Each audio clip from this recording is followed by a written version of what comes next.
दोस्तों, गौतम बुद्ध का कहना था कि हर पुरुष की 4 पत्नियां होनी चाहिए और इसके पीछे एक दिलचस्पी कहानी है। बुद्ध के प्रारंभिक उपदेश वाले 32 आगम सूत्रों में से एक में इस कहानी का जिक्र है। बुद्ध ने सुनाई 4 पत्नियों की कहानी। एक आदमी की 4 पत्नियां थी। प्राचीन भारत की सामाजिक व्यवस्था ऐसी थी जहां एक पुरुष कई पत्नियां रख सकता था। समय बीतने पर वो व्यक्ति बीमार पड़ गया और उसे अपने मौत की करीब दिखने लगी।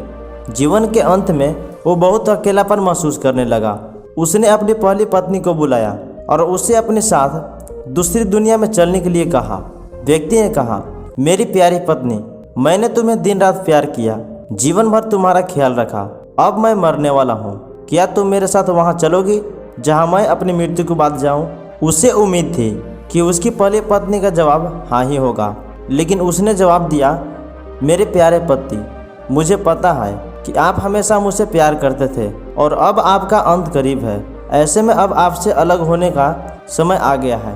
अलविदा मेरे प्रिय। दूसरी पत्नी का जवाब। इसके बाद बीमार पुरुष ने अपनी दूसरी पत्नी को बिस्तर के पास बुलाया और मौत के बाद के सफ़र पर साथ चलने की विनती की। उसने कहा, मेरी प्यारी दूसरी पत्नी, तुम जानती हो कि मैंने तुम्हें कितना प्यार किया है। कभी कभी मुझे डर लगता था कि तुम मुझे छोड़ दोगी, लेकिन मैंने तुम्हें दृढ़ता से थामे रखा। मेरे प्रिय, मेरे साथ दूसरे सफर पर चलो। दूसरी पत्नी ने जवाब दिया, प्रिय पति, आपकी पहली पत्नी ने आपका मृत्यु के बाद आपका साथ देने से इनकार कर दिया, तो फिर मैं भला आपके साथ कैसे जा सकती हूँ? आपने मुझसे केवल स्वार्थ के लिए प्यार किया है। तीसरी पत्नी का जवाब। मृत्युशैया पर लौटे हुए पुरुष ने अपनी तीसरी पत्नी को बुलाया और उसे भी अपने साथ चलने को कहा। तीसरी पत्नी ने आंखों में आंसू भरकर उत्तर दिया, मेरे प्रिय, मुझे आप पर दया आ रही है और अपने लिए दुख हो रहा है, इसलिए मैं अंतिम संस्कार तक आपके साथ रहूंगी। इस तरह तीसरी पत्नी ने भी उसके साथ चलने से इनकार कर दिया। चौथी पत्नी का जवाब। जब तीनों पत्नियां ने उसकी मृत्यु के बाद उसका अनुसरण करने से इनकार कर दिया, तब उसे याद आया कि उसकी एक और पत्नी है। उसकी चौथी पत्नी, जिसकी उसने ज़्यादा परवाह नहीं की थी। चौथी पत्नी के साथ उसने हमेशा एक दासी तरह व्यवहार किया था और हमेशा उसे दुत्कारा था। पुरुष ने सोचा कि अगर वह उससे अंतिम सफर पर साथ चलने को कहता है तो वह निश्चित रूप से मना कर देगी। हालांकि वो इतनी ज़्यादा डरा हुआ था और अकेलापन महसूस कर रहा था कि उसने अपनी चौथी पत्नी से भी दूसरी दुनिया में साथ चलने की गुजारिश की। चौथी पत्नी ने अपने पति के अनुरोध को तुरंत स्वीकार कर लिया। चौथी पत्नी ने दिया यह जवाब। पति के अनुरोध करने पर चौथी पत्नी ने कहा, मेरे प्यारे पति, मैं तुम्हारे साथ जाऊंगी। कुछ भी हो, मैं हमेशा आपके साथ रहने के लिए दृढ़ संकल्पित हूँ। मैं आपसे कभी अलग नहीं हो सकती। तो दोस्तों, ये कहानी है एक आदमी और उसकी 4 पत्नियों की। इन 4 पत्नियों का क्या अर्थ है? मतलब बुद्ध ने अपनी कहानी समाप्त करते हुए कहा, प्रत्येक पुरुष और महिला की 4 पत्नियां या पति होते हैं और हर का एक खास मतलब होता है।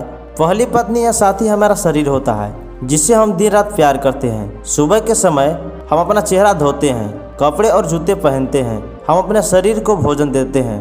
हम पहली पत्नी की तरह अपने शरीर का ख्याल रखते हैं, लेकिन दुर्भाग्य से जीवन के अंत में शरीर यानी पहली पत्नी हमें अगली दुनिया में नहीं लेके जा सकती है। सबका अंतिम संस्कार किया जाता है। बुद्ध ने कहा, जब अंतिम सांस हमारे शरीर को छोड़ती है तो चेहरे पर रंग बदल जाता है और हम अपने उज्जवल जीवन को खोने लगते हैं। हमारे प्रिय जन इकट्ठा होकर विलापन कर सकते हैं, लेकिन इसका कोई फायदा नहीं होता है। ऐसे समय में शरीर को अंतिम संस्कार के लिए एक खुले मैदान में रख दिया जाता है और सिर्फ सफेद राख बच जाती है। यह हमारे शरीर का गंतव्य है। दूसरी पत्नी का अर्थ है भौतिक चीजों का तात्पर्य।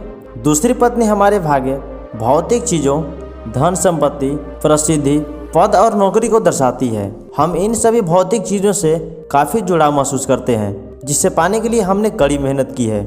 हम इन चीज़ों को खोने से डरते हैं और बहुत कुछ पाने की इच्छा रखते हैं, लेकिन इनकी कोई भी सीमा नहीं है। जीवन के अंत में ये चीज़ें मृत्यु तक हमारा पीछा नहीं कर सकती। हमारे भाग्य ने जो भी इकट्ठा किया है उससे हमें छोड़ना ही होगा। हम इस दुनिया में खाली हाथ आए हैं और मृत्यु के समय भी हमारे खाली हाथ होते हैं। हम अपनी मृत्यु के बाद अपने भाग्य पकड़ नहीं रह सकते। जैसे दूसरी पत्नी ने अपनी पत्नी से कहा था, तुमने अपने अहंकार और स्वार्थ के लिए सिर्फ मुझे अपने साथ रखा और अब अलविदा कहने का समय आ गया है। तीसरी पत्नी का अर्थ है हमारे रिश्ते नाते। बुद्ध कहते हैं कि तीसरा पत्नी का अर्थ हमारे नाते रिश्तेदारों से है। यह हमारे माता पिता, बहन और भाई, सभी रिश्तेदारों, दोस्त और समाज की तरह है। वो आंख में आंसू के लिए हमारे साथ शमशान घाट तक आ सकते हैं। वो हमारे लिए दुख और उदास रहते हैं। इसलिए हम अपने शरीर, भाग्य और समाज पर निर्भर नहीं रह सकते। हम अकेले आते हैं और अकेले इस दुनिया से चले जाते हैं। मृत्यु के बाद हमारा साथ नहीं दे सकता।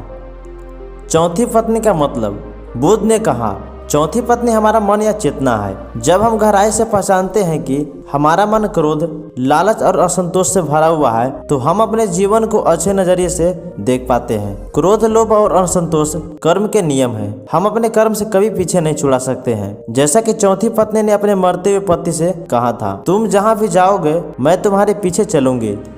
तो दोस्तों, हमें इस कहानी से क्या सीखने को मिलती है, आप कमेंट बॉक्स में कमेंट करके जरूर बताएं। और पसंद आए वीडियो को लाइक जरूर करें और साथ ही साथ चैनल को सब्सक्राइब करके बेल आइकन को दबाना ना भूलें। और हो सके तो अपने फैमिली और दोस्तों के साथ जरूर शेयर करें, ताकि उनको भी इस कहानी से बहुत कुछ सीखने को मिल सके। तो फिर मिलते हैं एक और इंटरेस्टिंग वीडियो के साथ। तब तक के लिए धन्यवाद।